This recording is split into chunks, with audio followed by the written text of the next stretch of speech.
It's not usual I get a round of applause for just walking. See if you could save that for the end. Thank you very much. But thank you. Hello and welcome to Liverpool.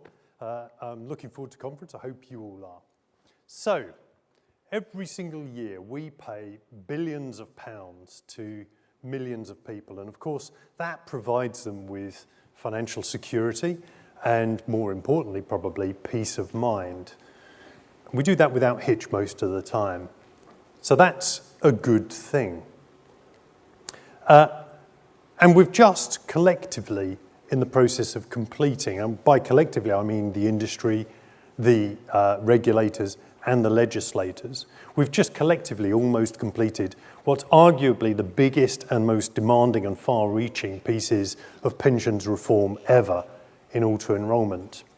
Although if you want to argue with me about that, you can always tweet me later on. For the first time, many millions of people have been included in workplace pension schemes who weren't previously in workplace pension schemes. And they're now saving assets towards their future and their future financial security. So that's a good thing too. And not content with just auto-enrolling them, we've been working really hard collectively to improve the quality of those pension schemes. Initiatives like the regulator's 21st Century Trustee has been pushing up the standards of governance. The requirement for DC trustees to consider whether their members are getting value every single year has pushed up the value for members. And in workplace personal pension plans, the IGCs, while it's still fairly early days for them, while they're still to some extent finding their way and there's a lot of work for them still to do, what's beyond doubt is that they have also improved the value that workplace personal pension members are getting. So that's a good thing. The transaction cost disclosure framework described by the FCA earlier on this year and the work done by the Independent Disclosure Working Group, or IDWG, is going to shortly allow investors, trustees, IGCs, other investors and savers to see the total cost of investing, probably for the first time ever, perhaps long overdue. But that means that for the first time, they'll be able to make informed decisions about the investment vehicles that they choose to use. That is a good thing. Incidentally, your association had a hand in both of those initiatives, and we're now working with the Investment Association and the Local Authorities Scheme Advisory Board to put together the successor organisation to the IDWG. I was told this morning, provisionally called CTI, although I don't know what the acronym stands for, who will carry forward this work. That is a good thing. Cost transparency, incidentally, is the subject matter of one of the 4 Made Simple guides that we're publishing at Annual Conference this year. So look out for those. So we've had some policy successes this year, or recently. We've made a lot of progress. We've also had some success with your association. At the AGM on Friday morning, we're going to be presenting some resolutions for your approval that will approve, hopefully, the board, the new board, and approve the membership of the new policy board. Now, the splitting of the board from the policy board is the splitting of the operational functions of the association from the policy functions of the association is a radical change in the way that your association is governed.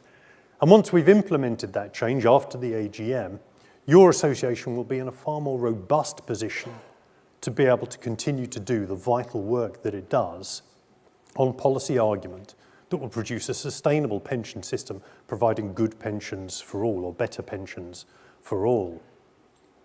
That is a good thing. We've also had success with the diversity of your association. Now, we've long been advocates of diversity, not for the sake of it and not to tick a politically correct box, but because we genuinely believe that if you have a range of different perspectives in the decision-making process, you make better decisions. So the new governance structure, the board and the policy board, are going to be a careful balance of lots of different perspectives. Those perspectives coming from history, background, experience, gender, and age. And in the case of the Policy Board, also industry experience, qualification, and policy interest. These things are designed to help us make better decisions. So that's a good thing. Oh, and we're delighted, incidentally, to be helping Next Gen, the body committed to getting younger people into decision-making bodies, get going. We're going to have members of Next Gen on both the board and on the Policy Board. And their qualification for being there isn't their age, it's the fact that they see the world differently from me, and possibly, because it's quite dark and I can't see you, from many, many of you. So that's going to be a good thing. We've also had success in getting diversity into the policy-making process over the course of the last 12 months. If you were at Annual Conference last year, you'll have heard me launch our Open PLSA initiative. An Open PLSA is about getting more of you more involved in the policy-making process, and it's been a success. You've come to workshops and roadshows. You've participated in surveys and all sorts of other things on matters relating to ESG and socially responsible investment, on the CMA investigation, into master trust authorisation, into initiatives for our local authority members, and the ongoing debate around DB, in particular around DB consolidation.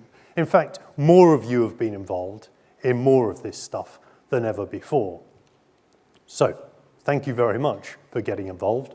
Don't let up, continue to get involved, but thank you very much for getting involved. I'm going to have to take a sip of water, excuse me a second.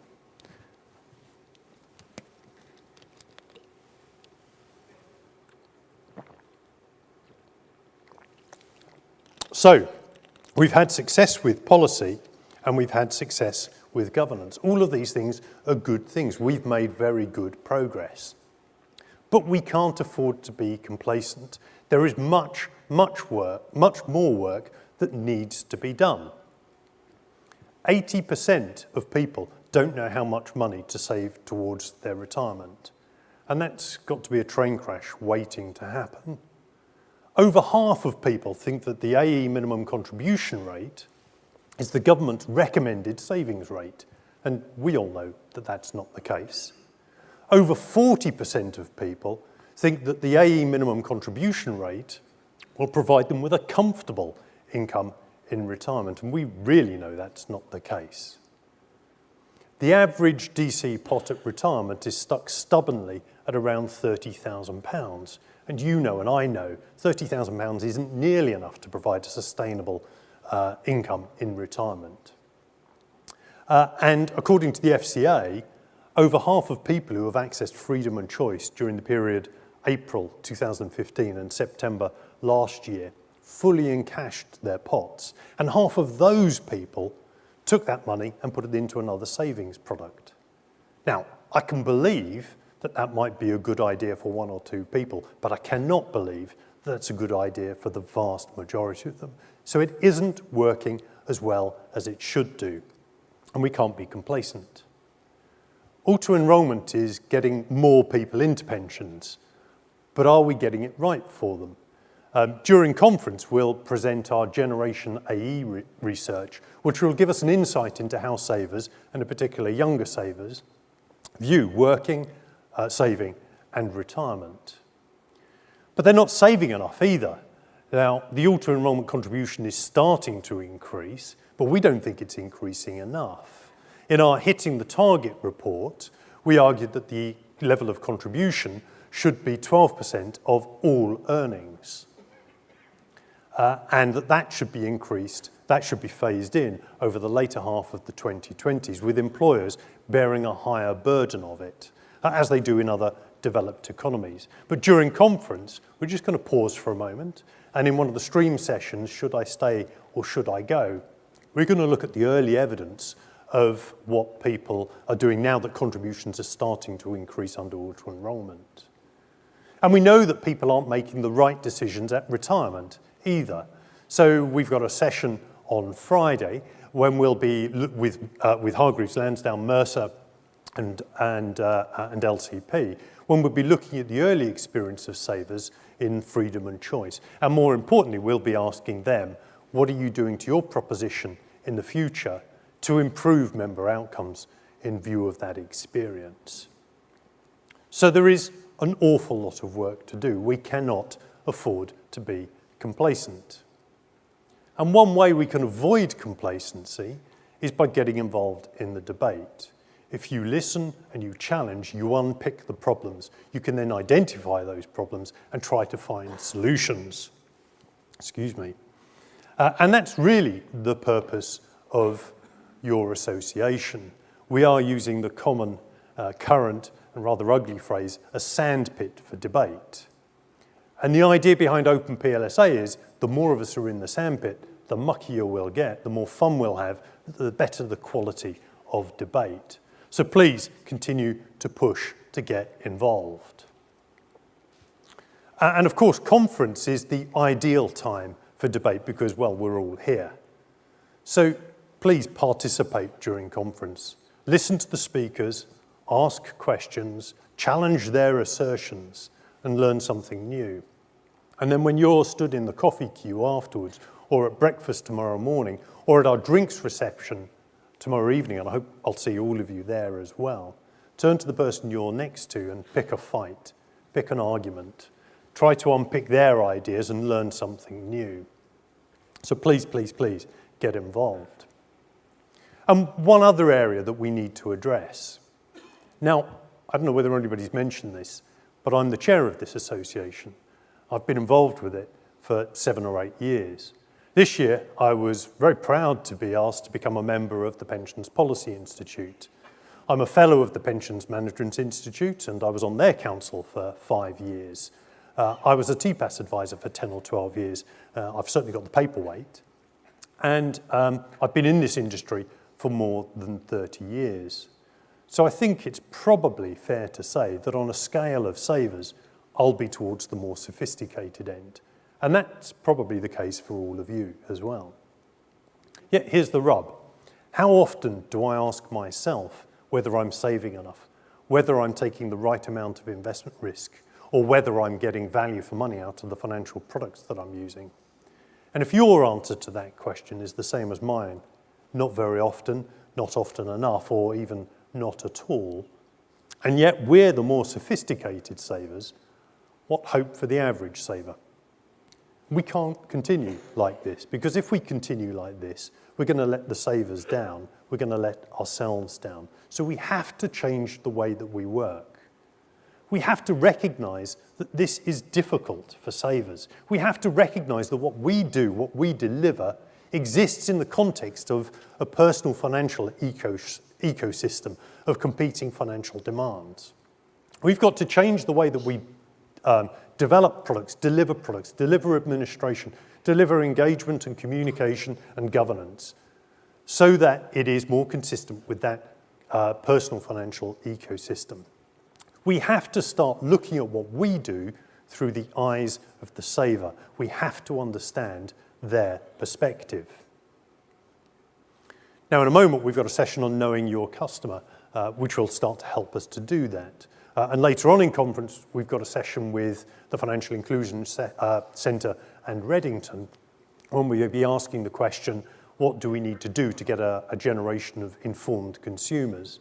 We've also got the Minister talking to us tomorrow, and he's going to spend all day with us, and he's the Minister for Pensions and Financial Inclusion. And then we've got all of those other great sessions that I mentioned earlier on. These are all designed to help us understand the consumer's perspective, to start to see what we do through the consumer's eyes. So we've had a lot of successes, and indeed we're having successes, and those successes should be celebrated. But we cannot afford to be complacent. There is an awful lot of work that needs to be done. We need to start seeing what we do through the eyes of the consumer. We need to start seeing the saver's perspective.